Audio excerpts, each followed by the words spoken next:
दोस्तों, एक गांव में एक व्यापारी रहता था। उसके पास एक गधा था और वो हमेशा उस गधे के ऊपर आ जाओ करता था, लेकिन गधा बहुत कामचोर था। व्यापारी जब भी उसके ऊपर ज्यादा अनाज लेके आता तो गधा पानी में बैठ जाता था। व्यापारी का पूरा अनाज खराब हो जाता था। तभी रास्ते में व्यापारी को साधु मिले। व्यापारी को कुछ खाने के लिए मांगते तो व्यापारी ने बोरी में से कुछ अनाज निकाल कर उन्हें दे दिया। तो वो बाबा ने पूछा, ये अनाज भिगा हुआ कैसा है? तो व्यापारी ने उस बाबा को सारी बात बताई। उस साधु बाबा ने व्यापारी को 3 जादुई गधे दिए। गधे में कुछ न कुछ खासियत थी। एक गधा जो कितना भी वजन उठा सकता था, एक गधा दूरी तक देख सकता था और एक गधा इंसानी भाषा बोल सकता था।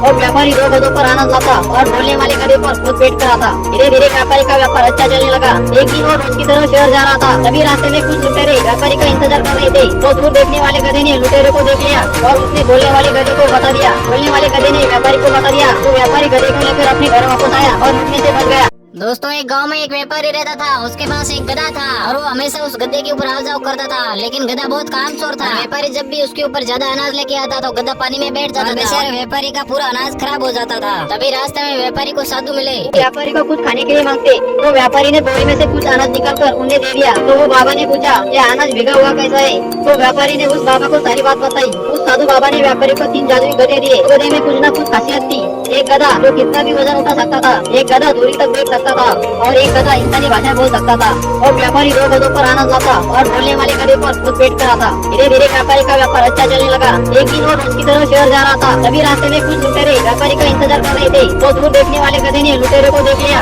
और उसने बोलने वाले गधे को बता दिया। बोलने वाले गधे ने व्यापारी को बता दिया। तो व्यापारी गधे को लेकर अपने घर वापस आया और लूटने से बच गया।